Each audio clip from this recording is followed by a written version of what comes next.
हम लोगों के साथ नाइंसाफ़ी हुई है, जुल्म हुआ है और ये मेरे पिता की स्वाभाविक मौत नहीं है, ये सुनियोजित हत्या है। तो मैं पुनः अपील भी करूंगा जिसका जिसका अभी मैंने नाम लिया है, सब लोगों का, कि आप लोग इसमें हमारी सहायता करिए। दो अदालतें हैं, एक यहाँ जिस पे पूर्ण विश्वास है और उससे भी ज़्यादा विश्वास ऊपर वाले की अदालत में है, क्योंकि ज़िंदगी की सबसे बड़ी हकीकत है मौत। जब पैदा हुआ है आदमी तो मरेगा, इंसाफ तो मिलेगा। 19 मार्च का सच यहाँ खुलेगा या आखिरत में खुलेगा और आप देखेंगे कि फतेहयाब मुख्तार अंसारी होंगे। हम लोग के ख़ानदान में 12 लोग स्वतंत्रता संग्राम सेनानी, आपको पता होगा, नहीं पता तो बता दे रहा हूँ। मेरे दादा सुभान अंसारी भी स्वतंत्रता संग्राम सेनानी, ठीक है। जब ये देश गुलामी की जंजीरों में था तो डॉक्टर अंसारी ने एमडी थे Charing cross hospital London England में, वो छोड़ के महात्मा गांधी जी के साथ आए और 1926-27 में इंडियन नेशनल कांग्रेस के प्रेसिडेंट बने।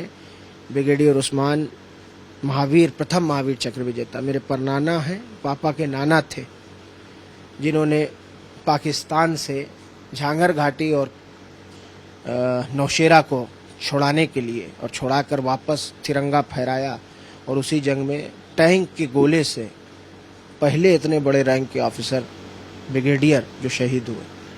तो हम उस खानदान से आते हैं, वो हमारा परिवार है। स्पष्ट रूप से ब्रजेश सिंह, जिसने दाऊद इब्राहिम का को accused mafia don Brajesh Singh, जिसने गोली चलाई पापा के ऊपर और हमला किया, जिसमें 9 लोग घायल हो गए, 3 लोग इंजर्ड हो गए। ब्रजेश सिंह और तिरभवन सिंह और इन लोगों के खिलाफ पापा को गवाही देनी थी। गवाही का नंबर अब उन्हीं का था। वो वादी मुकदमा और इंजर्ड गवाह हैं, उनको खुद गोली लगी थी, वादी मुकदमा भी थे। वो गवाही दे देते तो क्या होता उस ब्रजेश सिंह के भविष्य का, जो सरकार की गोद में बैठा हुआ है, उनके खास लोगों में है। कैसे हैं आप जान ही रहे, उनकी पत्नी एमएलसी हैं बनारस जैसी जगह से, निर्दल, जो मोदी जी की कॉन्स्टिट्यूंसी और बीजेपी सबसे बड़ी पार्टी और सबसे मजबूत नेता। So you know everything. आप कह नहीं पाओगे, बस मेरी आपसे ये शिकायत है कि जो बात मैं बोल रहा हूँ ये चलाई नहीं जाएगी। जो आप कह रहे हैं वो सब सुनेंगे और आपकी बात सुनने के लिए हम हैं, लेकिन एक आखिरी सवाल भी, जो बात मैंने ब्रजेश सिंह की, तिरभवन सिंह की बोली है, ये नहीं चलाई जाएगी, ऐसा मेरा इल्जाम है। अगर आप चलाते हैं तो बहुत अच्छी बात है। एक ज़मीन की अदालत है जिस पे हमें विश्वास है, पूर्ण विश्वास है, न्यायपालिकाओं पे हमें इंसाफ मिलेगा और बात खुलेगी और सामने आएगी। आज नहीं तो कल आएगी।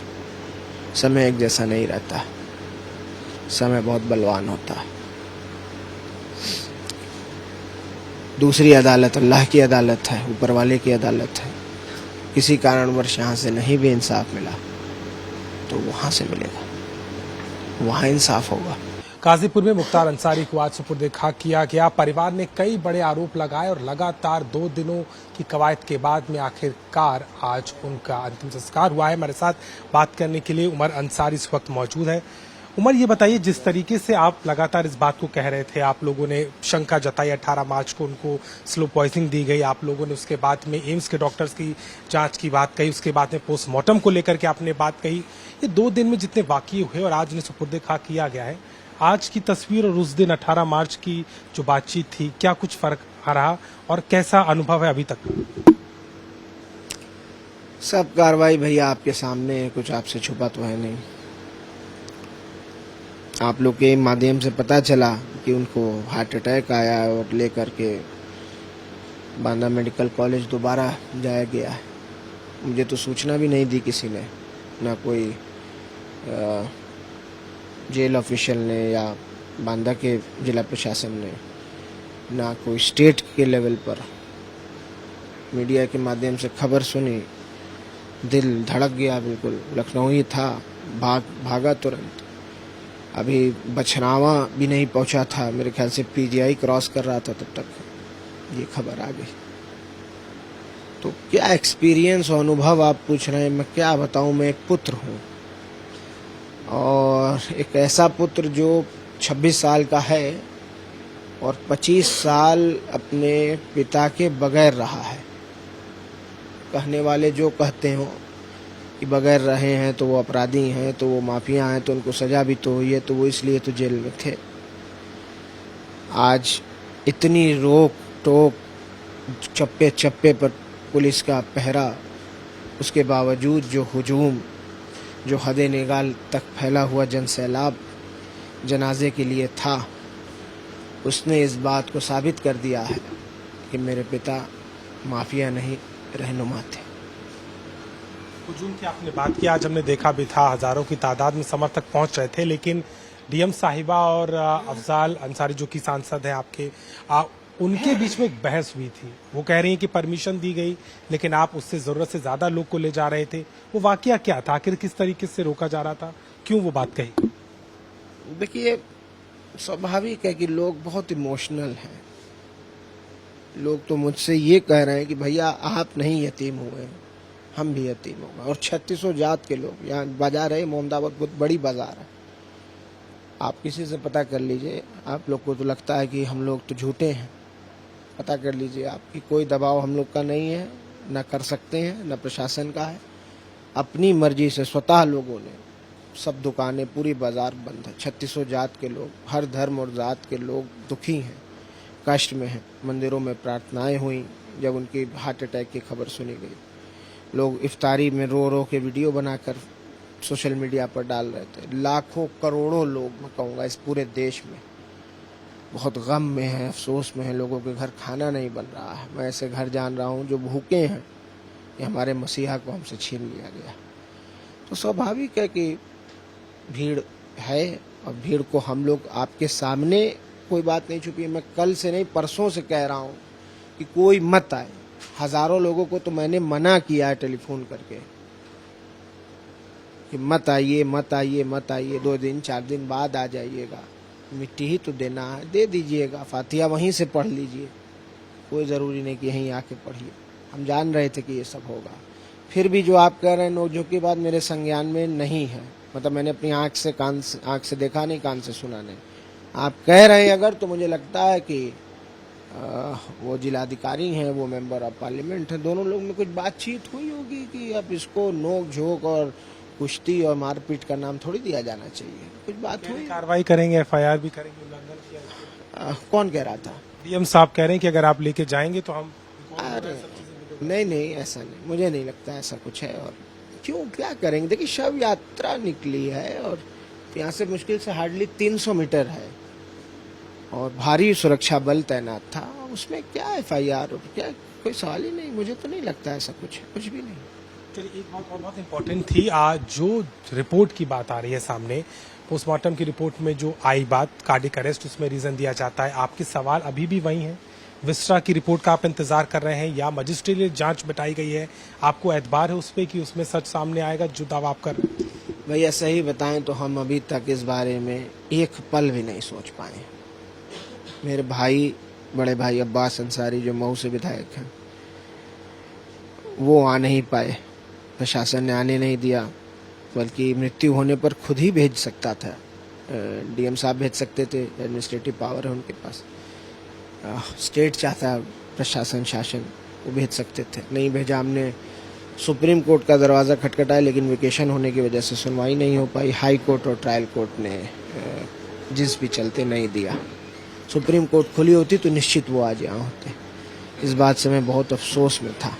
मैं अकेला था आज यहाँ, सिर्फ मेरे दोनों बड़े अब्बा थे, मेरा भाई नहीं आ पाया यहाँ, मेरी माँ नहीं है यहाँ, मैं अकेले हूँ और मैं अपने पूरे घर में सबसे छोटा हूँ। और मुझ पर इतनी बड़ी जिम्मेदारी और इतना बड़ा बोझ अचानक से पड़ गया कि मैं खुद को संभाल ले रहा हूँ और अपने आंसू को रोक ले रहा हूँ और अपने गम को बाहर नहीं आने दे रहा हूँ, अपने दिल में ही रखे हुआ हूँ और सिर्फ अल्लाह के सामने कह रहा हूँ, यही बहुत है। तो मैं सोच नहीं पाया हूँ। आज सोचेंगे, लीगल टीम से डिस्कस करेंगे। आज तकरीन हो गई है, थोड़ा हो सकता है आज नहीं तो कल घर के गार्जियन है अफजाल बाबा, उनसे डिस्कस करेंगे, लीगल टीम से डिस्कस करेंगे, फैसला लेंगे कि आगे क्या करना। लेकिन एक बड़ी बात ये थी कि आप लोगों ने साजिश का आरोप लगाया। अफजाल साहब ये बात कह रहे हैं, आप कह रहे हैं कॉन्स्टेंटली, और ये बात अभी नहीं, जो कॉन्वर्सेशन आपका आपके पिता के साथ हुआ था उसमें भी उन्होंने इस दर्द को बताया कि उनको लगता है कि उनकी तबीयत नहीं ठीक है, उनकी रूह नहीं बचेगी, ऐसी बातें उन्होंने इस ऑडियो में कही थी। तो आपको लग रहा है कि इन जिन तमाम चीज़ों के मद्देनजर क्या वाकई में वो सच सामने आ पाएगा, और जिसका दावा आप कर रहे हैं, क्योंकि रिपोर्ट कुछ और कह रही है और आप लोगों का दावा है, और कौन इसके पीछे है, कौन इसको या दो जगह अदालत है। एक जमीन की अदालत है जिस पे हमें विश्वास है, पूर्ण विश्वास है, न्यायपालिकाओं पे हमें इंसाफ मिलेगा और बात खुलेगी और सामने आएगी। आज नहीं तो कल आएगी। समय एक जैसा नहीं रहता, समय बहुत बलवान होता है। दूसरी अदालत अल्लाह की अदालत है, ऊपर वाले की अदालत है। किसी कारणवश यहाँ से नहीं भी इंसाफ मिला तो वहां से मिलेगा, वहां इंसाफ होगा। साजिश के पीछे कौन है? राजनीतिक लिंक भी है? स्पष्ट रूप से ब्रजेश सिंह, जिसने दाऊद इब्राहिम का को accused mafia don Brajesh Singh, जिसने गोली चलाई पापा के ऊपर और हमला किया, जिसमें 9 लोग घायल हो गए, 3 लोग इंजर्ड हो गए। बैठने दो।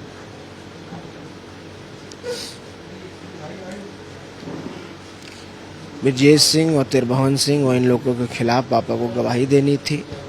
गवाही का नंबर अब उन्हीं का था। वो वादी मुकदमा और इंजर्ड गवाह हैं, उनको खुद गोली लगी थी, वादी मुकदमा भी थे। वो गवाही दे देते तो क्या होता उस ब्रजेश सिंह के भविष्य का, जो सरकार की गोद में बैठा हुआ है, उनके खास लोगों में है।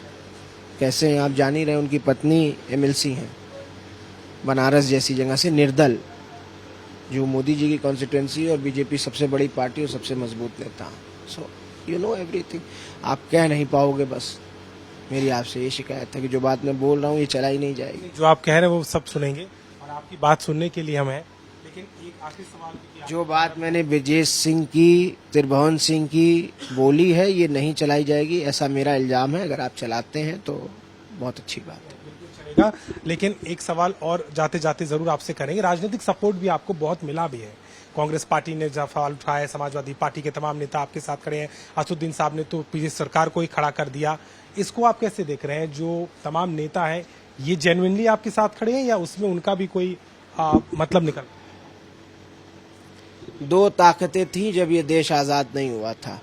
एक तो कांग्रेस थी और एक अंग्रेज थे। कांग्रेस पहली पार्टी बनी ना, उससे पहले तो नहीं थी कोई पार्टी। हम लोग के खानदान में 12 लोग स्वतंत्रता संग्राम सेनानी, आपको पता होगा, नहीं पता तो बता दे रहा हूँ। मेरे दादा सुभान अंसारी भी स्वतंत्रता संग्राम सेनानी, ठीक है। जब ये देश गुलामी की जंजीरों में था तो डॉक्टर अंसारी ने एमडी थे Charing cross hospital London England में, वो छोड़ के महात्मा गांधी जी के साथ आए और 1926-27 में इंडियन नेशनल कांग्रेस के प्रेसिडेंट बने। ब्रिगेडियर उस्मान महावीर, प्रथम महावीर चक्र विजेता मेरे परनाना हैं, पापा के नाना थे, जिन्होंने पाकिस्तान से झांगर घाटी और नौशेरा को छुड़ाने के लिए और छुड़ाकर वापस तिरंगा फहराया, और उसी जंग में टैंक के गोले से पहले इतने बड़े रैंक के ऑफिसर ब्रिगेडियर जो शहीद हुए। तो हम उस खानदान से आते हैं, वो हमारा परिवार है। लेकिन कहा क्या जाए, तकलीफ की बात तो यही है कि अमृत महोत्सव, अमृत काल कहते हैं, और सारा बुलडोजर, सारी ताकत सब हमको बदनाम करने में और हमको बर्बाद करना और बदनाम करना, यही एक मकसद है। तो कहना ये था मुझे कि 2 ही ताकतें थी। आपने जो समर्थन की सबकी बात की, वो सब हमारी जमात में थे, और जो दूसरे लोग थे अंग्रेज और अंग्रेज के चाटुकार, तो अंग्रेज़ों से हमारे पूर्वज लड़े, अंग्रेज़ों के चाटुकारों से हमारे पिता की जनरेशन लड़ रही थी, यही सच है। तो जो उस जमात के हैं जो अंग्रेज़ों के और अंग्रेज़ों के चाटुकारों से लड़ते रहे हैं, तो उन्होंने हमारा सपोर्ट किया है और हमारी बात को भी उठाई, और बड़े बड़े नेताओं ने उठाई। माननीय राष्ट्रीय अध्यक्ष अखिलेश यादव जी ने उठाई है, मैं आभार प्रकट करता हूँ। बसपा सुप्रीमो सुश्री मायावती जी ने उठाई है और भी अलग अलग पार्टियों के अलग अलग नेताओं ने। मैं ओवैसी साहब की कल दुआ सुन रहा था, सोशल मीडिया पे वायरल है, न्यूज़ खोला तो आ गया सामने, तो वो देख लिया। चंद्रशेखर रावण भाई हैं, मैं मिला हूँ उनसे, इत्तेफाक से उनको गोली लगी तो मैं एक केस में वांछित था, मैं नहीं जा पाया उनसे मिलने। उन्होंने भी बात उठाई, पप्पू यादव जी ने, तेजस्वी यादव जी ने, बिहार के उप मुख्यमंत्री जिन्होंने इतनी नौकरियां दी लोगों को, सबका आभार है। सबके लिए मैं बहुत छोटा हूं और सबको प्रणाम कह सकता हूं और यही कहूंगा कि हम लोगों के साथ नाइंसाफ़ी हुई है, जुल्म हुआ है और ये मेरे पिता की स्वाभाविक मौत नहीं है, ये सुनियोजित हत्या है। तो मैं पुनः अपील भी करूंगा जिसका अभी मैंने नाम लिया है, सब लोगों का, कि आप लोग इसमें हमारी सहायता करिए। 19 मार्च का सच सामने आएगा। मैंने कहा ना, 2 अदालतें हैं, एक यहाँ जिस पे पूर्ण विश्वास है और उससे भी ज़्यादा विश्वास ऊपर वाले की अदालत में है, क्योंकि ज़िंदगी की सबसे बड़ी हकीकत है मौत। जब पैदा हुआ है आदमी तो मरेगा, और मरेगा तो कोई भी धर्म का मानने वाला, इस्लाम, सनातन, सिख, क्रिश्चियन, सबके धर्म में अच्छी चीज़ें सिखाई जाती हैं। मनुष्य खराब हो सकता है, कोई पर्सनल व्यक्ति खराब हो सकता है, कोई धर्म खराब नहीं होता। धर्म अच्छी चीज़ सिखाता है। सब धर्म में कहा गया है ना कि जो कर्म करोगे तो अगला जन्म वैसा मिलेगा। आपके हिंदू धर्म में भी कहा गया है, मेरे इस्लाम में भी कहा गया है कि इस दुनिया के बाद आखिरत की ज़िंदगी है। तो कहा ना कि यहाँ नहीं तो अल्लाह की अदालत में इंसाफ मिलेगा। इंसाफ तो मिलेगा। 19 मार्च का सच यहाँ खुलेगा या आखिरत में खुलेगा और आप देखेंगे कि फतेह याब मुख्तार अंसारी होंगे।